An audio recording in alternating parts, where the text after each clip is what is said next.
한국은 미국의 동맹이지만 미국의 국방력에 무임승차하는 기생충에 불과해요. 지금 미국 언론이 발칵 뒤집어졌습니다. CNN 국제부 수석 앵커 엘리자베스 하퍼가 자기 입으로 내가 15년간 틀렸다고 공개 고백해버린 겁니다. 그녀가 올린 게시물이 사흘 만에 리트윗 80만을 찍었고 CNN과 BBC까지 긴급 보도에 나섰습니다. 그런데 이 앵커가 한국에 간 이유가 더 충격적입니다. 관광도 아니고 취재도 아니었습니다. 대학생 딸이 서울에서 연락이 끊겼기 때문입니다. 그리고 72시간 뒤 그녀의 세계관이 완전히 무너졌습니다. 도대체 그 72시간 동안 한국에서 무슨 일이 벌어진 걸까요? 15년간 미국에서 한국을 가장 많이 말한 사람이 한국을 가장 모르는 사람이었습니다. 대체 무슨 일이 있었던 건지 지금 바로 알아보겠습니다. 잠깐만요. 혹시 지금 어디서 듣고 계신가요? 구독과 좋아요 미리 눌러주시면 건강하고 행복한 기운 듬뿍 받으실 거예요. 저는 엘리자베스 하퍼입니다. CNN 국제부 수석 앵커. 그리고 이것은 제 세계가 무너지기 전 마지막 밤 이야기입니다. 새벽 2시 17분이었어요. 워싱턴 DC의 아파트 28층. 통유리창 너머로 국회의사당 돔이 보였습니다. 저는 책상 앞에 앉아 있었어요. 노트북 화면이 얼굴을 밝게 비추고 있었습니다. 내일 방송 원고였어요. 붉은 펜을 들었습니다. 한 문장에 밑줄을 그었어요. 한국은 미국 납세자에게 전략적 비용 부담으로 남아있다. 숫자를 적었습니다.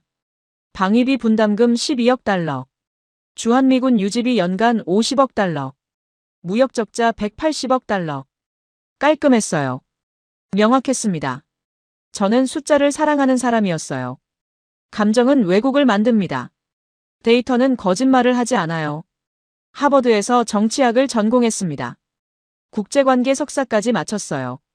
중동 분쟁, 우크라이나 전쟁, 나토 확대. 전부 숫자로 설명할 수 있었습니다. 한국도 마찬가지였어요. 전략적 거점, 경제 경쟁국, 비용 대비 효율. 그 이상도 이하도 아니었습니다.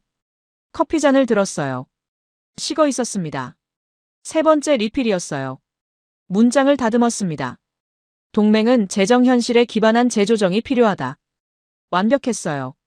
내일 아침 7시 방송. 시청자 200만 명이 들을 겁니다.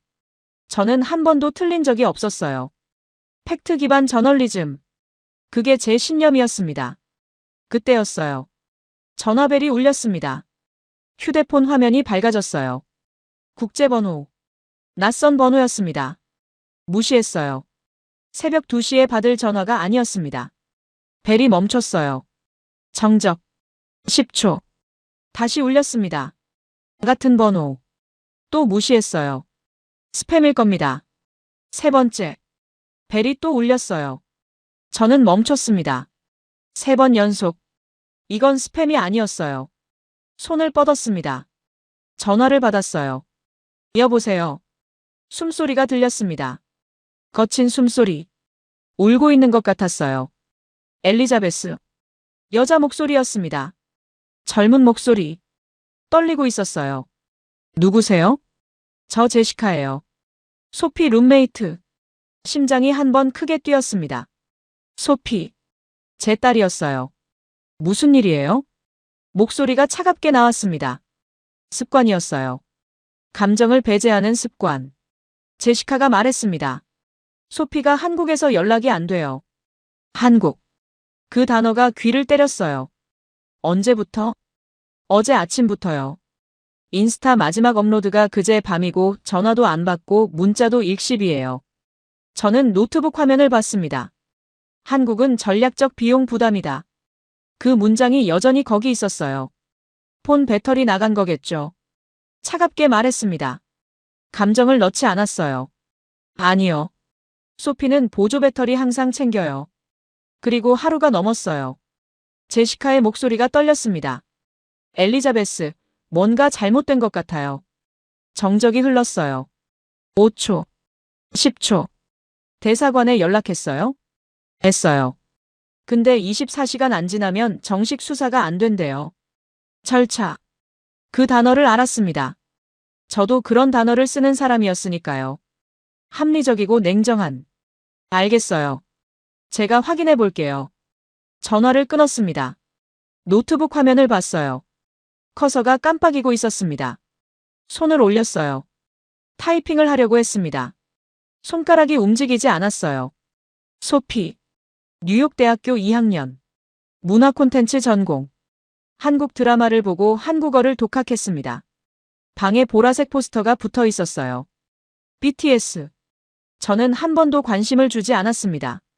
쓸데없는 짓 하지 마. 그게 제가 한 말의 전부였어요. 한 달 전, 소피가 말했습니다. 엄마, 나 서울 갈 거야. 왜? 한국 문화 체험하고 싶어서. 저는 코웃음을 쳤어요. 문화? 관광산업 마케팅이지. 소피가 눈을 크게 떴습니다. 엄마는 한국에 대해 뭘 알아? 충분히 알아.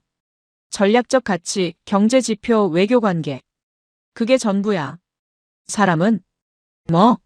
사람 말이야. 엄마는 그 나라 사람에 대해선 뭘 알아? 저는 대답하지 않았어요. 대답할 게 없었습니다. 소피는 고개를 저었어요. 엄마는 세상을 숫자로만 봐. 문을 닫고 나갔습니다. 그게 마지막 대화였어요.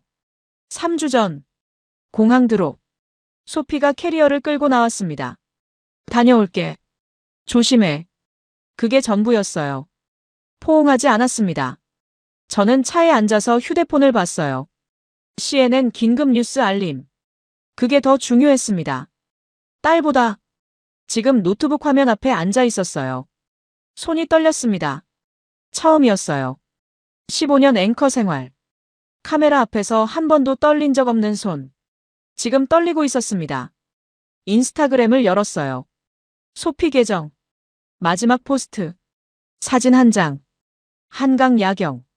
보라색 조명이 물에 비치고 있었어요. 캡션. 서울의 밤은 다르다. 보라색 하트. 업로드 시간. 48시간 전. 그 뒤로 아무것도 없었습니다. 마지막 스토리. 명동거리 셀카. 화장품 가게 앞. 웃고 있었어요. 24시간 전. 댓글을 읽었습니다. 안전하게. 그 단어가 눈에 박혔어요. 휴대폰을 내려놓았습니다. 일어섰어요.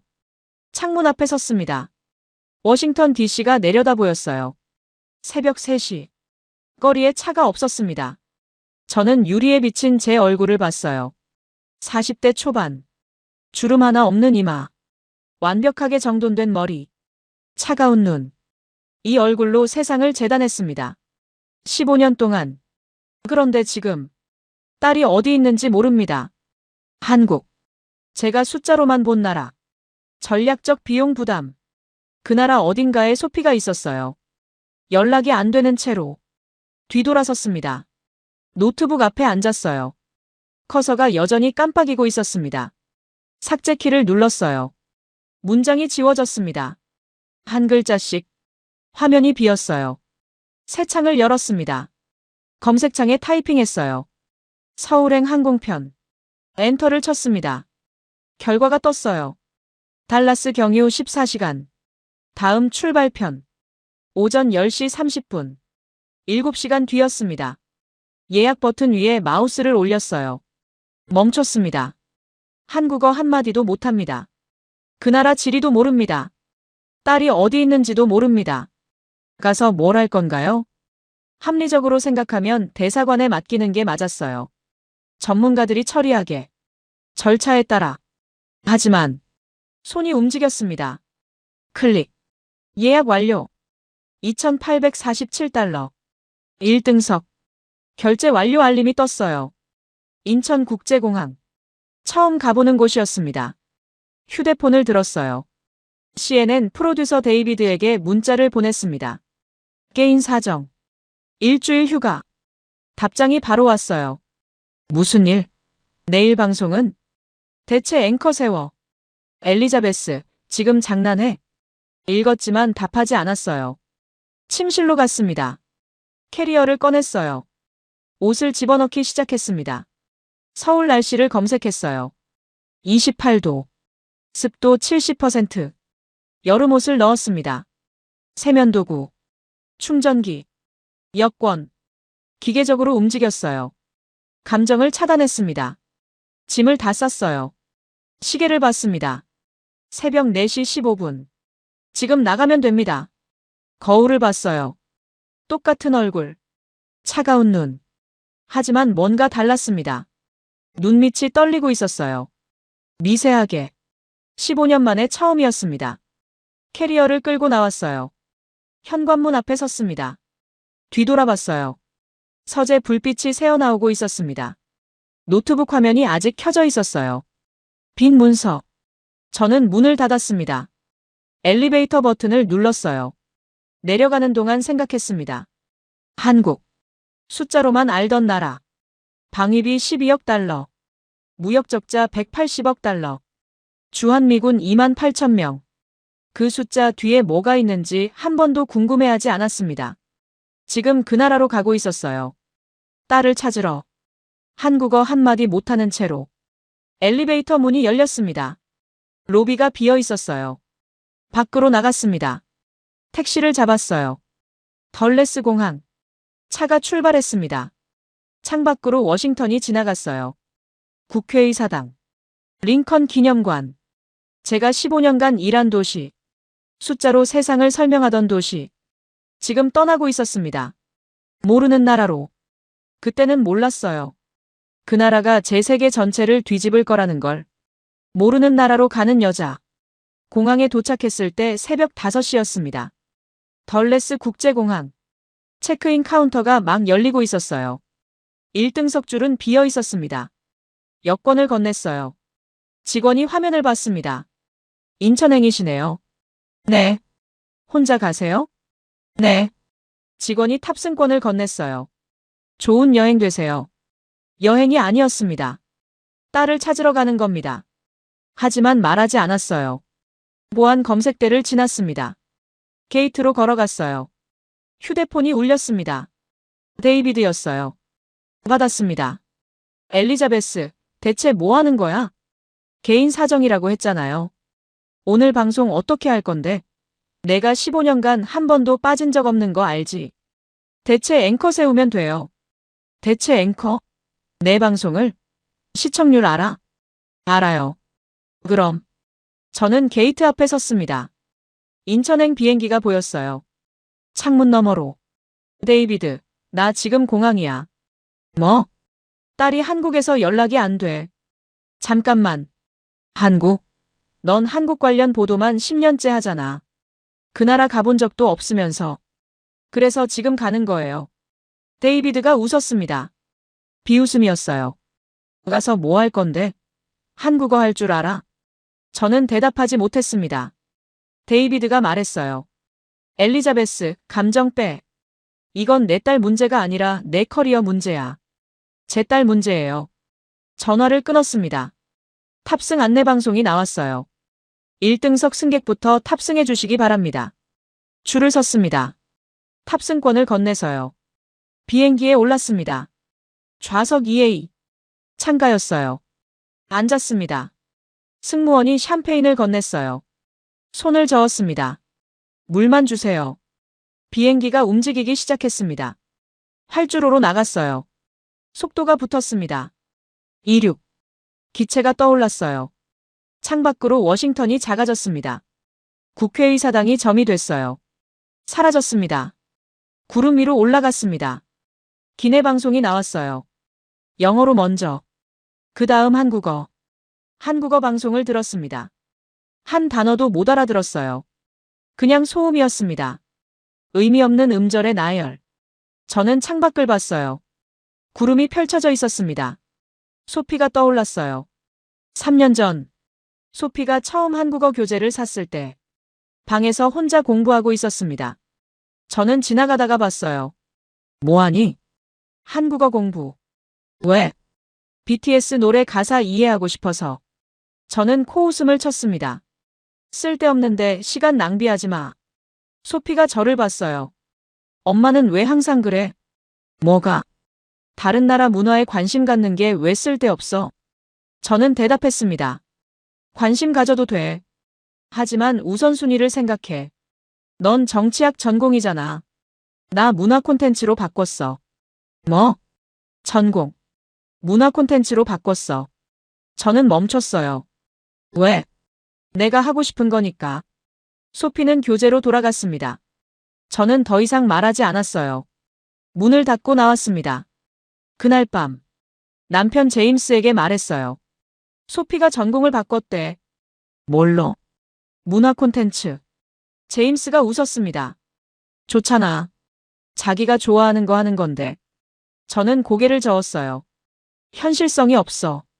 엘리자베스, 넌 너무 차가워. 뭐? 딸이 좋아하는 걸 찾았는데 왜 그렇게 반응해? 전 현실을 말하는 거예요. 현실? 넌 숫자만 보잖아. 제임스는 일어났습니다. 침실로 들어갔어요. 문을 닫았습니다. 저는 거실에 혼자 남았습니다. 그때도 이해하지 못했어요. 제가 뭘 잘못했는지. 지금 비행기 안. 14시간째. 식사가 나왔습니다. 손도 안 댔어요. 승무원이 물었어요. 괜찮으세요? 네. 거짓말이었습니다. 괜찮지 않았어요. 딸이 어디 있는지 모릅니다. 한국어 한마디 못합니다.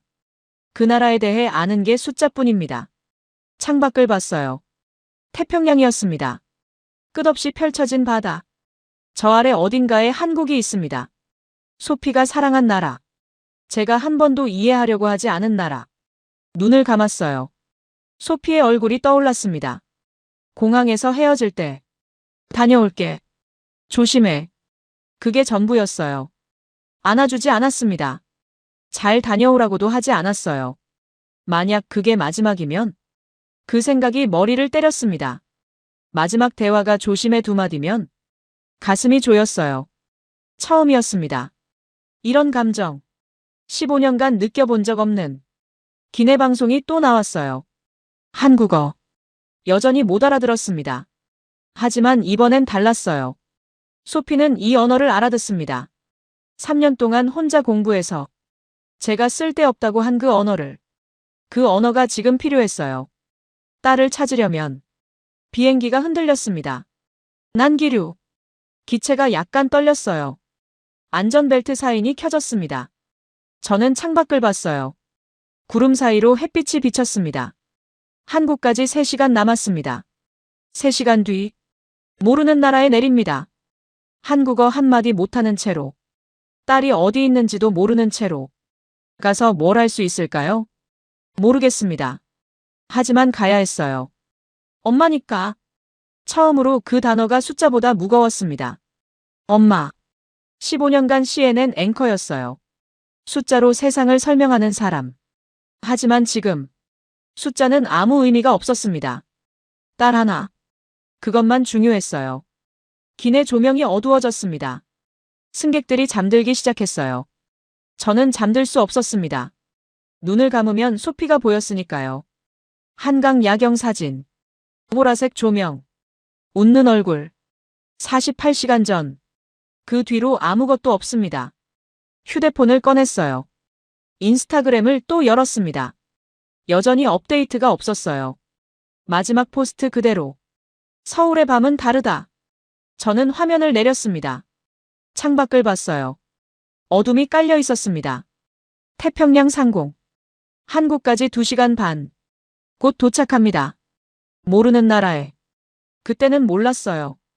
그 나라가 저를 어떻게 바꿀지. 한국, 첫 번째 균열. 인천공항에 내렸을 때 새벽 5시였습니다. 14시간을 날아왔어요. 한 숟가락도 못 먹었습니다. 1시간도 못 잤어요. 비틀거리면서 입국장을 지났습니다. 첫 인상이 이상했어요. 깨끗했습니다. 너무 깨끗했어요. 바닥이 반짝거렸습니다. 저는 멈춰 섰어요. 바닥을 내려다봤습니다. 덜레스 공항은 껌 자국이 바닥에 붙어 있어요. 쓰레기통 주변에 컵이 굴러다닙니다. 여기는 그런 게 없었어요. 새벽 5시인데 화장실도 냄새가 안 났습니다. 저는 속으로 생각했어요. 공항이야 어디든 깨끗하지. 별것 아니야. 문제는 그 다음이었습니다. 밖으로 나왔어요. 한글 간판뿐이었습니다. 택시 승강장을 찾았어요. 표지판이 한국어. 한 글자도 못 읽었습니다. 사람들에게 물어봐야 했어요. 택시? 손짓을 했습니다.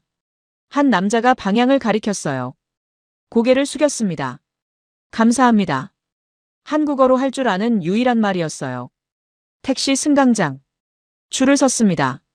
5분 만에 차례가 왔어요. 탔습니다. 기사가 뒤를 돌아봤어요. 50대 후반으로 보이는 남자였습니다. 한국어로 뭔가 물었어요. 못 알아들었습니다. 명동. 호텔. 명동. 영어로 말했어요. 기사가 고개를 갸웃했습니다. 휴대폰을 꺼냈어요. 호텔 주소를 보여줬습니다. 영어로 된 주소. 기사가 한참 들여다봤어요. 고개를 끄덕였습니다. 내비게이션에 뭔가를 입력했어요. 차가 출발했습니다. 창밖으로 새벽 서울이 보였어요. 고속도로가 넓었습니다. 깨끗했어요. 가로등 불빛이 일정한 간격으로 줄지어 있었습니다. 도로 위에 쓰레기가 없었어요. 워싱턴 고속도로에는 타이어 파편이 굴러다니는데 여기는 그런 게 보이지 않았습니다. 20분쯤 달렸을까요? 기사가 갑자기 휴대폰을 꺼냈어요. 운전 중에 뭐 하는 거지? 뭔가를 열심히 누르기 시작했습니다. 그리고 화면을 제게 보여줬어요. 번역기였습니다. 화면에 영어가 떠 있었어요. 걱정하지 마세요. 서울은 안전합니다. 저는 화면을 봤습니다. 그리고 기사를 봤어요. 기사가 웃고 있었습니다. 제 표정을 보고 불안해 보였나 봐요. 새벽 5시에 혼자 택시 탄 외국인. 눈이 빨갛고 얼굴이 엉망인. 저는 아무 말도 못했습니다. 고개만 끄덕였어요. 40분 만에 호텔에 도착했습니다. 명동의 비즈니스 호텔. 프런트에 직원이 있었어요. 새벽인데도 20대 여직원이었습니다. 체크인 하시겠어요? 영어로 물었어요. 발음이 꽤 정확했습니다. 아니요. 제 딸이 연락이 안 돼요. 경찰에 가야 하는데 어떻게 가야 할지 모르겠어요. 영어로 말했습니다. 직원의 표정이 바뀌었어요. 사무적인 미소가 사라졌습니다. 진지한 얼굴이 됐어요. 잠깐만요. 메모지를 꺼냈습니다. 거기에 3개의 번호를 적었어요. 112는 경찰이에요. 119는 소방구급이고요. 그리고 1330은 관광 한라인인데 영어 통역사가 24시간 연결됩니다. 그렇게 설명해줬어요. 저는 메모지를 받아들었습니다. 영어 통역 서비스가 있다고요? 24시간. 네. 그리고 여기서 가장 가까운 경찰서는 남대문 경찰서예요. 걸어서 15분인데 택시 타시면 5분이에요. 직원이 카운터 뒤로 갔습니다. 전화기를 들었어요. 한국어로 뭔가를 빠르게 말했습니다. 1분쯤 통화하고 끊었어요. 택시 불렀어요. 3분이면 와요. 그리고 기사님한테 남대문 경찰서라고 말해뒀으니까 주소 안 보여주셔도 돼요. 저는 멍하니 서 있었습니다. 이 사람은 지금 자기 업무 범위 밖 일을 하고 있었어요. 호텔 프런트 직원이 경찰서 택시를 잡아주는 게 매뉴얼에 있을 리 없잖아요. CNN 본사 로비에서 이런 부탁을 하면 911에 전화하세요. 한마디로 끝납니다. 나가려는데 직원이 불렀어요. 잠깐만요. 카운터 아래에서 물병 하나와 에너지바를 꺼냈습니다. 식사 못하셨을 것 같아서요. 저는 물병을 받아들었습니다. 뭐라고 해야 할지 몰랐어요. 감사합니다.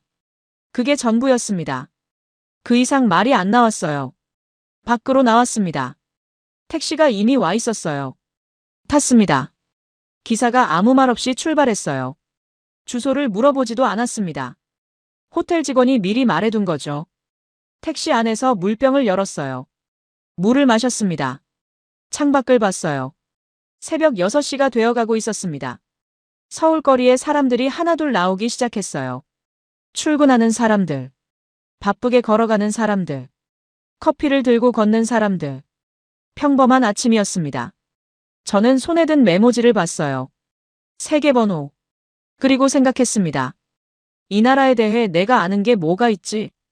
방위비 12억 달러. 주한미군 2만 8천 명. 무역적자 180억 달러. 전부 숫자였어요. 사람은 하나도 몰랐습니다.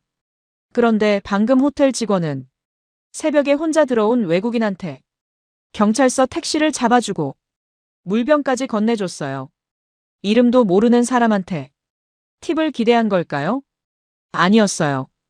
그 직원은 팁 이야기를 꺼내지도 않았습니다. 왜 저렇게 해준 거지? 그때는 의문이었습니다. 감동이 아니었어요. 그냥 이상했습니다. 미국에서는 저런 일이 없으니까요.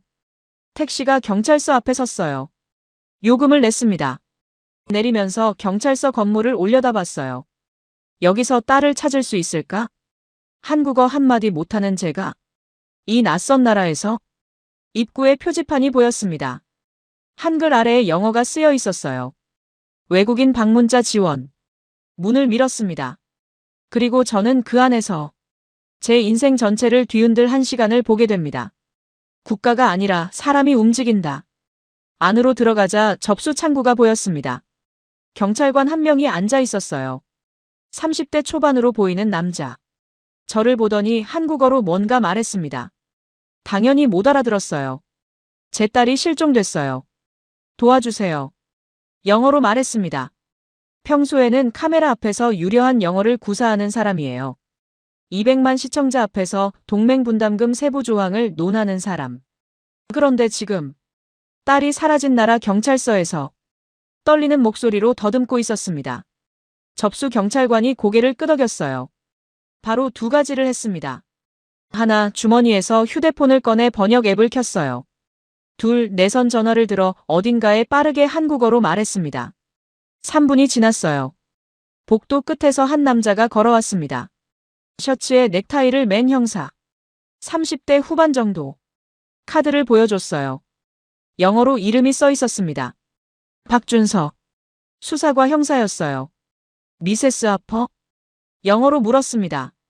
유창하지는 않았지만 알아들을 수 있었어요. 네. 이쪽으로 오시죠. 자세한 이야기를 좀 더 듣고 싶습니다. 그렇게 말하며 안내했어요. 수사과 사무실로 들어갔습니다. 책상 위에 모니터 2대가 놓여 있었어요. 박 형사가 의자를 하나 끌어다 자기 옆에 놨습니다. 여기 앉으세요. 딸분 사진 있습니까? 휴대폰을 꺼냈어요. 소피 사진을 보여줬습니다. 인스타 프로필 사진. 박 형사가 사진을 자세히 들여다봤어요. 마지막 연락이 언제입니까? 이틀 전 저녁이요. 한강에서 사진 올린 게 마지막이에요. 한강. 어느 지역입니까? 여의도인 것 같아요. 박 형사가 모니터를 켰습니다. 화면에 CCTV 영상이 떴어요. 여의도 한강공원 일대. 날짜와 시간이 화면 하단에 찍혀 있었습니다. 여기서부터 확인해 보겠습니다. 영상이 재생됐어요. 사람들이 공원에서 걷고 있었습니다. 밤이었어요. 조명이 켜져 있었습니다. 박 형사가 소피 사진을 모니터 옆에 세워놨어요. 그리고 영상을 하나하나 확인하기 시작했습니다.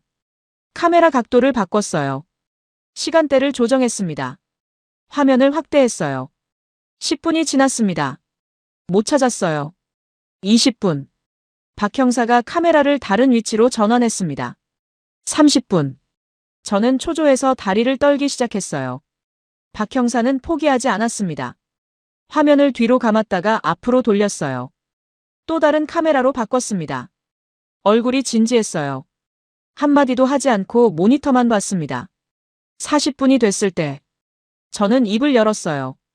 형사님, 다른 사건도 있을 텐데 이렇게 오래 해도 되는 겁니까?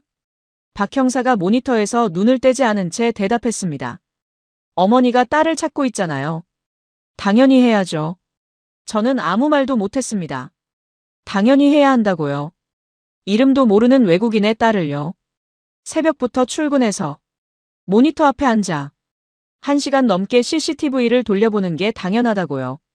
워싱턴에서 실종 신고를 하면 어떻게 되는지 아십니까? 서류를 씁니다. 24시간을 기다리라고 합니다. 담당자가 배정되면 연락이 옵니다.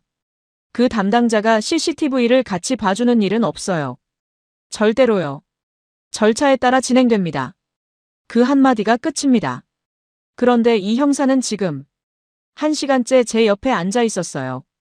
본인 사건도 아닌데 화면을 돌리다가 잠시 멈추고 눈을 비비고 다시 돌렸습니다. 1시간 12분. 박 형사가 멈췄어요. 미세스 하퍼, 이거 보세요. 화면을 가리켰습니다. 공원 출구 쪽 CCTV였어요. 시간은 밤 10시 47분. 사람들 틈에서 한 여자가 걸어가고 있었습니다. 갈색 머리, 청재킷, 배낭 하나. 소피였어요. 이게 딸분 맞습니까? 맞아요. 소피예요. 심장이 내려앉았습니다. 살아있었어요. 적어도 그 시점에서는 혼자 걷고 있었지만 위험해 보이지는 않았습니다. 그냥 걸어가고 있었어요. 지하철역 방향으로 가고 있네요.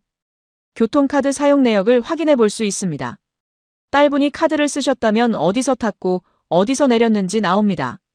그게 추적이 됩니까? 됩니다. 시간 좀 걸릴 수 있는데 확인해 보겠습니다. 박 형사가 전화를 들었어요. 어딘가에 한국어로 빠르게 말했습니다. 통화가 끝나고 저를 봤어요. 부산 쪽에도 연락해 두겠습니다. 혹시 다른 도시로 이동했을 수 있으니까요. 그리고 미세스 하퍼. 박 형사가 주머니에서 명함을 꺼냈습니다. 거기에 자기 개인 휴대폰 번호를 펜으로 적었어요. 언제든 전화하세요. 새벽이든 밤이든 상관없습니다. 저는 명함을 받았습니다. 손이 떨렸어요. 감사합니다. 목소리가 갈라졌습니다. 경찰서를 나왔어요. 밖은 이미 밝아져 있었습니다. 서울의 아침. 사람들이 출근하고 있었어요. 바쁘게 걸어가는 사람들. 커피를 들고 걷는 사람들. 평범한 아침이었습니다. 저는 경찰서 앞 벤치에 앉았어요.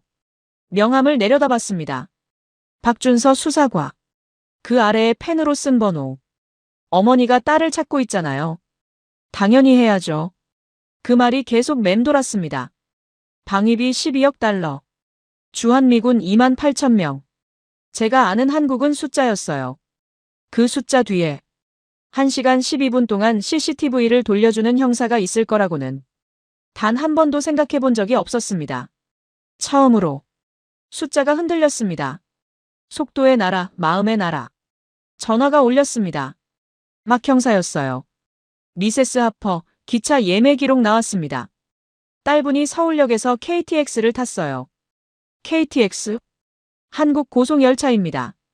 행선지가 부산역이에요. 부산. 서울에서 325km 떨어진 도시. 딸이 왜 거기로 갔는지 알 수 없었습니다. 하지만 움직여야 했어요. 서울역으로 가세요. KTX 타시면 2시간 40분이면 부산 도착합니다. 부산 해운대 경찰서에 미리 연락해 두겠습니다. 전화를 끊었어요. 택시를 잡았습니다. 서울역이요. 영어로 말했어요. 기사가 고개를 끄덕이고 출발했습니다. 창밖으로 서울이 지나갔어요. 건물들이 높았습니다. 도로가 깨끗했어요. 신호를 잘 지키고 있었습니다. 서울역에 도착했어요. 건물을 올려다봤습니다. 크고 현대적이었어요. 매표소로 걸어갔습니다. 직원이 영어를 했어요. 부산행이요? 네. 다음 열차 30분 뒤에 있습니다. 얼마입니까? 59,800원이요. 계산을 해봤어요. 약 43달러. 325km를 43달러에 간다고요? 워싱턴에서 뉴욕까지 암트랙이 300km에 150달러는 냅니다. 그것도 5시간 반 걸리면서요. 표를 샀습니다. 승강장으로 내려갔어요. 기차가 서 있었습니다. 하얀색이었어요. 앞부분이 날카롭게 뾰족했습니다. 유선형. 깨끗했어요. 먼지 한 점 없었습니다.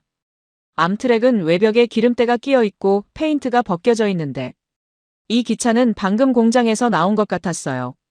탔습니다. 좌석이 넓었어요. 깨끗했고요. 앞좌석과의 간격이 암트랙보다 넓었습니다. 좌석마다 콘센트가 있었어요. 와이파이 안내 스티커가 붙어 있었습니다. 창가에 앉았어요. 주위를 둘러봤습니다. 승객들이 조용했어요. 전화 통화하는 사람이 없었습니다. 미국 기차 안에서는 옆자리에서 스피커폰으로 통화하는 사람이 꼭 있거든요.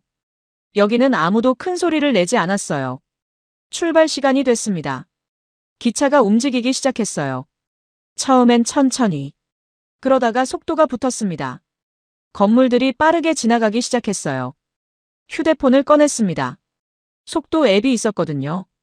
화면을 봤어요. 시속 150km. 건물들이 사라지고 논과 산이 나타났습니다. 속도가 계속 올라갔어요. 시속 200km. 시속 250km. 시속 280km. 시속 300km. 창밖이 흐릿하게 지나갔습니다. 그런데 이상한 게 있었어요. 흔들림이 거의 없었습니다. 커피를 올려놓으면 안 쏟아질 정도였어요. 암트랙은 시속 150km만 돼도 객차가 덜컹거리는데 이 기차는 시속 300km에서 부드럽게 달렸습니다. 저는 속으로 생각했어요. 미국에는 이런 기차가 없다. 세계 최강국이라고 매일 방송에서 말하면서 고속철도 하나 없다. 워싱턴에서 뉴욕까지 기차로 가려면 5시간이 걸린다. 이 작은 나라는 서울에서 부산까지 2시간 40분이다. 그때 옆자리에서 목소리가 들렸습니다. 괜찮으세요? 영어로 물었어요. 고개를 돌렸습니다. 40대 초반으로 보이는 한국인 남자였어요. 안경을 쓰고 정장을 입고 있었습니다. 출장 가는 회사원 같았어요. 네. 얼굴이 안 좋아 보여서요. 제 얼굴이 그렇게 엉망이었나 봅니다. 14시간 비행에 한숨도 못 자고 경찰서에서 1시간 넘게 CCTV를 보고 지금 딸을 찾으러 부산으로 가는 중이니까요. 딸이 부산에 있는 것 같은데 연락이 안 돼서요. 제가 왜 이 낯선 사람한테 이런 말을 했는지 모르겠어요.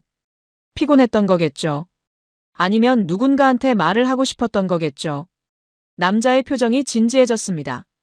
부산 어디쯤인지 아세요? 모릅니다. 해운대 경찰서에 가보라고 하더라고요. 남자가 휴대폰을 꺼냈어요. 뭔가를 검색하기 시작했습니다. 혹시 딸분이 게스트하우스에 묵고 있을 수도 있어요.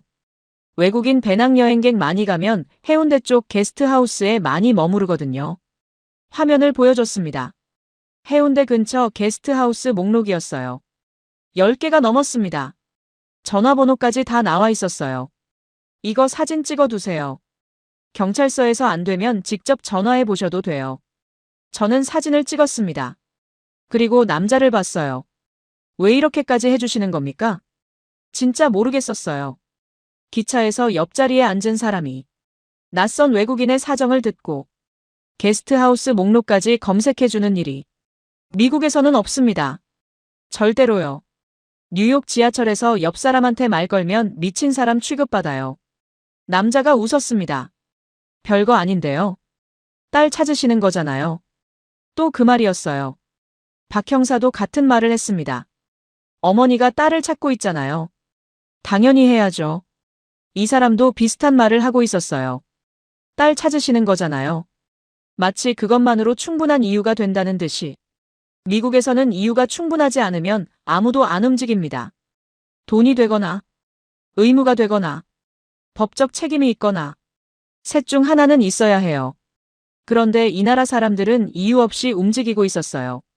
택시기사는 번역 앱으로 서울은 안전합니다를 보여줬고, 호텔 직원은 경찰서 택시를 잡아주고 물병을 건넸고, 형사는 1시간 12분 동안 CCTV를 돌려줬고, 지금 옆자리 이 사람은 게스트하우스 목록을 검색해주고 있었어요. 전부 이름도 모르는 외국인한테요. 대가도 없이요. 남자가 명함을 건넸습니다. 혹시 부산에서 도움 필요하시면 연락주세요. 저도 부산 출장이라 오후까지는 있거든요. 저는 명함을 받았어요. 주머니에 넣었습니다. 박 형사 명함 옆에. 기차가 터널을 지나갔어요. 다시 햇빛이 들어왔습니다. 창밖으로 산과 논이 번갈아 나타났어요. 가끔 작은 마을이 보였습니다. 2시간이 지났어요. 안내방송이 나왔습니다. 한국어 다음에 영어가 나왔어요. 다음 역은 부산역입니다. 기차가 속도를 줄이기 시작했습니다. 건물들이 다시 나타났어요. 바다가 보였습니다. 부산이었어요. 옆자리 남자가 말했습니다. 딸분 꼭 찾으시길 바랍니다. 감사합니다. 정말로. 기차가 멈췄어요. 부산역. 내렸습니다. 공기가 달랐어요. 바다 냄새가 났습니다. 주머니에 명함이 2장 있었습니다. 박준서 형사. 그리고 이름을 확인하지도 못한 기차 옆자리 남자. 이 나라 사람들은 왜 이러는 건지 여전히 이해가 안 됐어요. 하지만 질문이 바뀌고 있었습니다. 왜 이렇게까지 해주지? 에서. 혹시 이게 원래 이런 건가? 로요. 절망. 그리고 한국식 개입. 해운대 경찰서에서 나왔을 때 다리에 힘이 풀렸습니다. CCTV를 확인했어요. 부산역 출구까지는 소피가 찍혀 있었습니다. 거기까진 좋았어요. 문제는 그 다음이었습니다. 부산역을 나선 뒤 소피의 동선이 끊겼어요. 택시를 탄 건지 버스를 탄 건지 현금으로 이동했을 수도 있다고 했습니다. 교통카드 기록이 더 이상 없었어요. 담당자가 말했습니다. 주변 게스트하우스 쪽으로 연락을 돌려보겠습니다. 시간이 좀 걸릴 수 있어요. 시간이 좀 걸린다. 그 말이 가장 무서웠어요. 시간이 얼마나 걸리는 건지. 하루인지 이틀인지. 그 사이에 소피한테 무슨 일이 생기면. 경찰서 앞 도로에 서 있었습니다. 어디로 가야 할지 몰랐어요. 부산이라는 도시에 대해 아는 게 아무것도 없었습니다. 서울에서 325km 떨어져 있다는 것. 바다가 있다는 것. 그게 전부였어요. 카페가 보였습니다. 건물 1층의 작은 카페. 들어갔어요. 주문을 해야 하는데 메뉴판이 한글이었습니다. 사진이 붙어 있길래 아메리카노처럼 보이는 걸 가리켰어요. 직원이 고개를 끄덕이고 만들어줬습니다. 4,500원. 약 3달러. 워싱턴 카페 아메리카노가 6달러인데요. 구석자리에 앉았습니다. 테이블에 팔을 올리고 이마를 짚었어요. 눈을 감았습니다. 14시간 비행. 경찰서 CCTV 1시간. KTX 2시간 40분. 부산 경찰서. 그리고 결국 동선이 끊겼다. 찾을 수 있을까? 한국어 한마디 못하는 내가. 이 낯선 도시에서. 신호합니다. 영어로 말하는 소리가 들렸어요. 눈을 떴습니다. 젊은 남자가 서 있었어요. 20대 초반. 팔 티셔츠에 배낭을 메고 있었습니다. 대학생 같았어요. 괜찮으세요? 영어로 물었습니다. 또 이 질문이었습니다. KTX 옆자리 남자도 같은 말을 했어요. 제 얼굴이 그렇게 처참해 보이나 봅니다. 솔직히 말하면 안 괜찮아요. 왜 이 낯선 사람한테 솔직하게 말했는지 모르겠습니다. 피곤했겠죠. 아니면 더 이상 혼자서는 안 되겠다는 걸 인정한 거겠죠. 딸이 부산에 있는 것 같은데 연락이 안 돼요. 폰이 꺼져 있어요. 어디 있는지 모르겠어요. 남자가 맞은편에 앉았습니다. 저 영어 좀 할 줄 알아요. 부산대 영어 영문학과 3학년이에요. 이름은 최민재입니다. 엘리자베스 하퍼예요. 미세스 하퍼. 제가 도와드려도 될까요? 게스트하우스 쪽에 전화 돌려볼 수 있어요. 한국어로요. 저는 주저했습니다. 22살짜리 대학생. 카페에서 공부하다가 나온 것 같았어요. 테이블 위에 노트북이 열려 있었고 교재가 펼쳐져 있었거든요. 수업은 오후에 하나 있는데 빠져도 괜찮아요. 이게 더 급하잖아요. 이게 더 급하다. 이름도 모르는 외국인의 딸을 찾는 게 자기 수업보다 급하다고요. 저는 이해가 안 됐습니다. 진짜로요. 미국에서는 상상할 수 없는 일이에요. 대학생이 카페에서 공부하다가 옆 테이블 외국인의 사정을 듣고 수업을 빠지겠다고요? 하지만 거절할 처지가 아니었어요. 부탁합니다. 민재가 휴대폰을 꺼냈습니다. KTX에서 찍어둔 게스트하우스 목록 사진을 보여줬어요. 민재가 목록을 보더니 고개를 끄덕였습니다. 해운대 쪽이면 여기부터 해볼게요. 전화를 걸기 시작했어요. 한국어로 하나하나. 안녕하세요. 혹시 미국인 여자분 묻고 계시나요? 19살이요. 갈색 머리에 청재킷 입고 있었을 거예요. 첫 번째. 아니요. 없는데요. 두 번째. 외국인 손님 안 계세요. 세 번째. 네 번째. 다섯 번째. 전부 없다는 대답이었어요. 민재는 포기하지 않았습니다. 여섯 번째. 일곱 번째. 전화를 끊고 다시 걸고. 목소리 톤이 바뀌지 않았어요. 한 번도 귀찮다는 기색을 안 보였습니다. 저는 맞은편에서 지켜보고 있었어요. 22살짜리 대학생이 낯선 사람을 위해 전화를 돌리고 있었습니다. 자기 시간을 쏟으면서 아무 대가 없이 왜 이렇게까지 해주는 거야? 참을 수가 없어서 물었습니다. 민재가 전화를 잠시 내려놓고 저를 봤어요. 잠깐 생각하는 것 같았습니다. 그리고 말했어요. 한국에서는 원래 이래요. 누가 힘들어 보이면 그냥 돕는 거예요. 특별한 이유 없어요. 특별한 이유가 없다. 저는 아무 말도 못했습니다. 목이 뜨거워졌어요. 15년 동안 방송에서 한국을 말했습니다. 방위비, 무역 적자, 분담금 협상, 미국 납세자의 부담. 전부 숫자였어요. 한 번도 이 나라 사람을 만나본 적이 없었습니다. 숫자 뒤에 어떤 사람들이 사는지 관심조차 없었어요.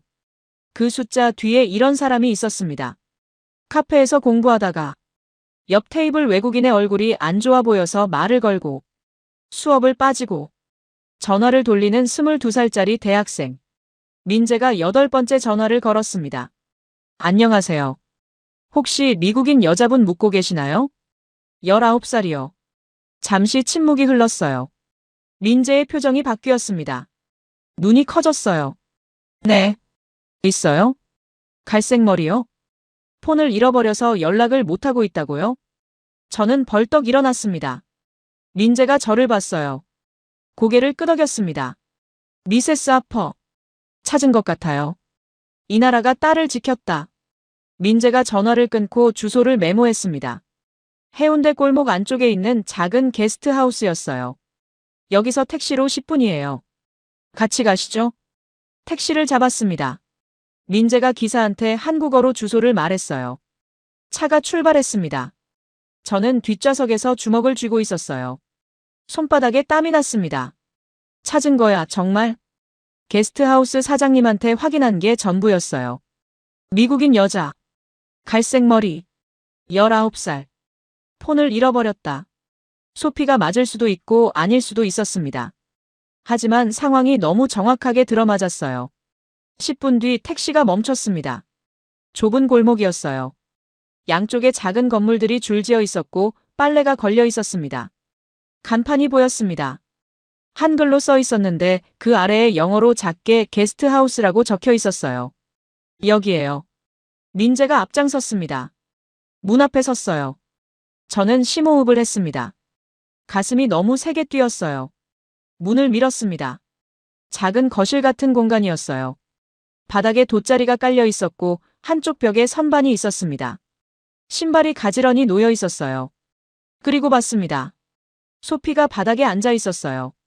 앞에 큰 양푼이 놓여 있었습니다. 손에 칼을 들고 물을 깍둑 썰고 있었어요. 옆에 70대쯤 돼 보이는 할머니가 앉아 있었습니다. 소피의 칼질을 보면서 손을 잡아 교정해주고 있었어요. 웃으면서요. 소피도 웃고 있었습니다. 한국어로 뭔가를 말하고 있었어요. 서툴렀지만 말이 되는 것 같았습니다. 할머니가 웃으며 고개를 끄덕이고 있었으니까요. 뒤쪽 부엌에서는 50대 여자가 냄비 앞에 서 있었어요. 된장찌개 냄새가 났습니다. 구수한 냄새. 워싱턴에서는 맡아본 적 없는 냄새였어요. 맘. 소피가 저를 봤습니다. 칼을 든 채로 얼어붙었어요. 맘. 엄마가 왜 여기에? 엄마. 저는 그 자리에 서 있었습니다.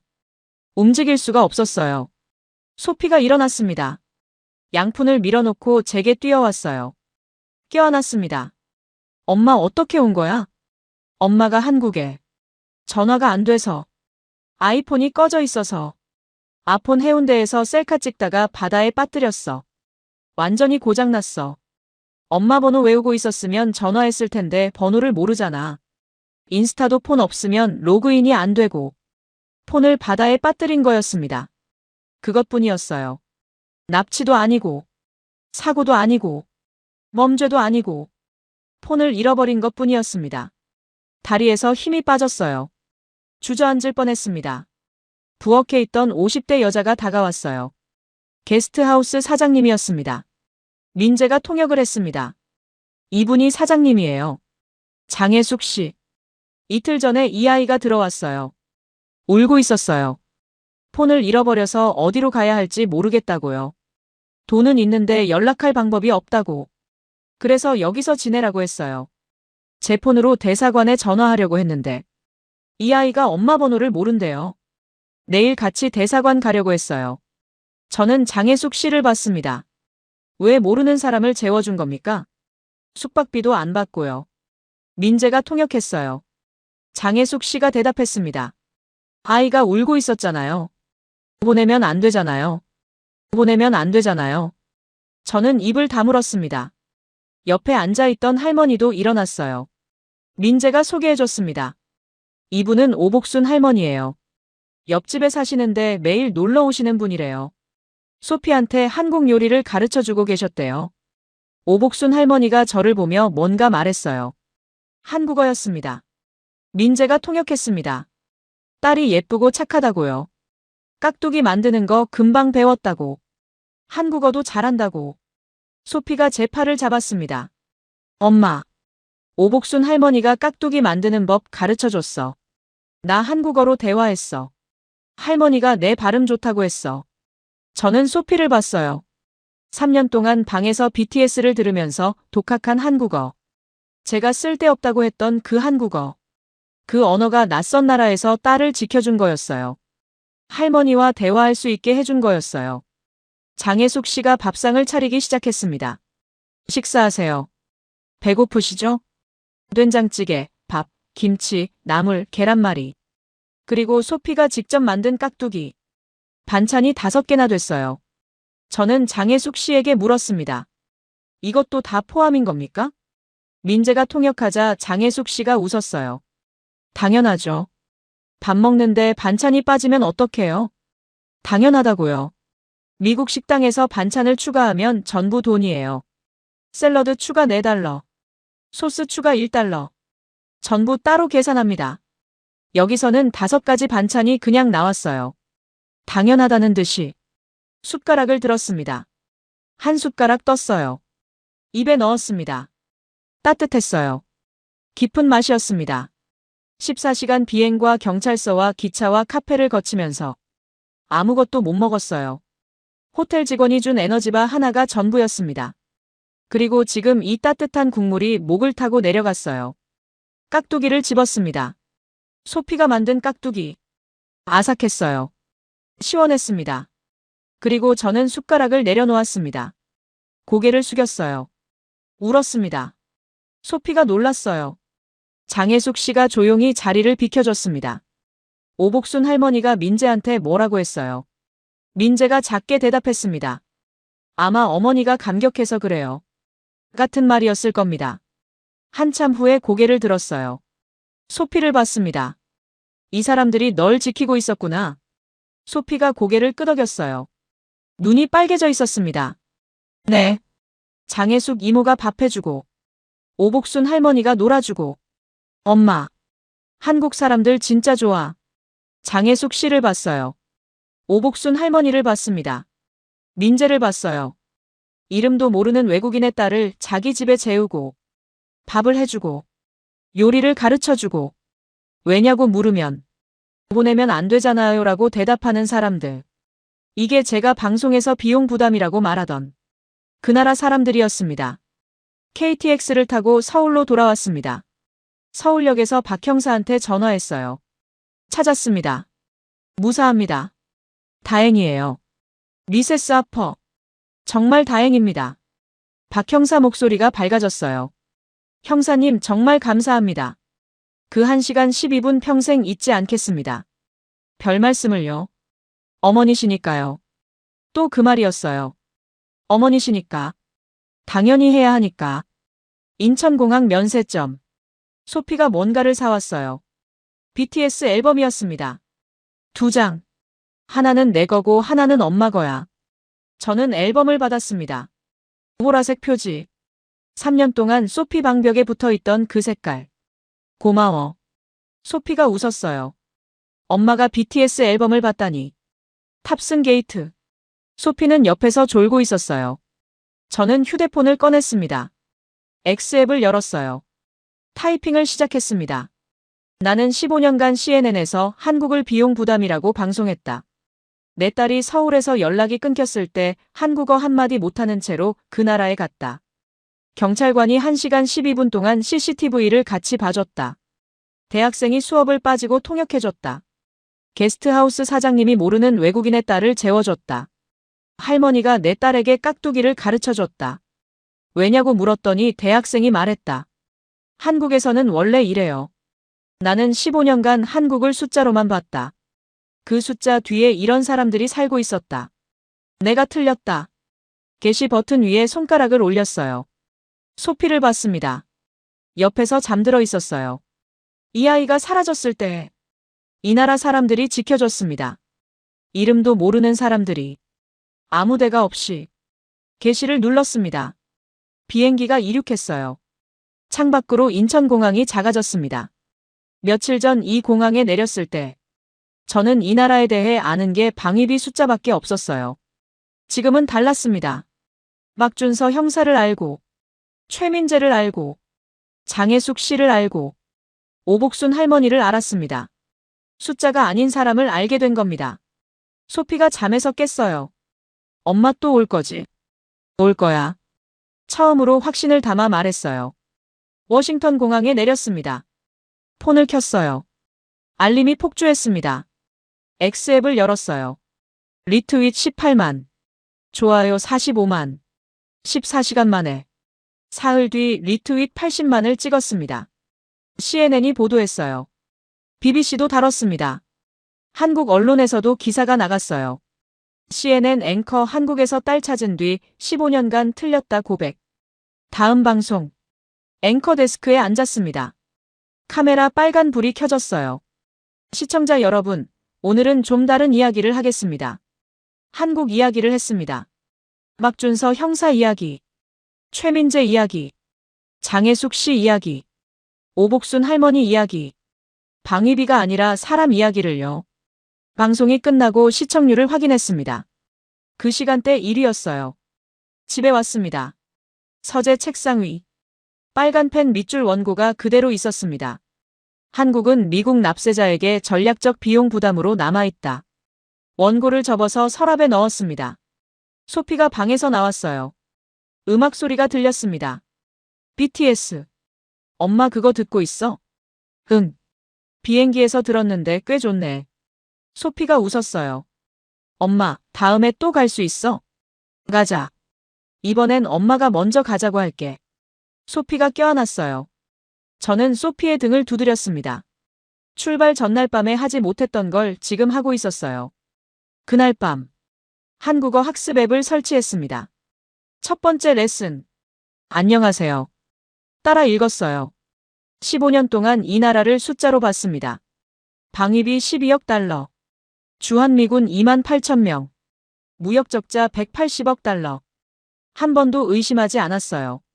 그 숫자 뒤에 번역 앱으로 서울은 안전합니다를 보여주는 택시 기사가 있었습니다. 새벽에 물병을 건네는 호텔 직원이 있었습니다.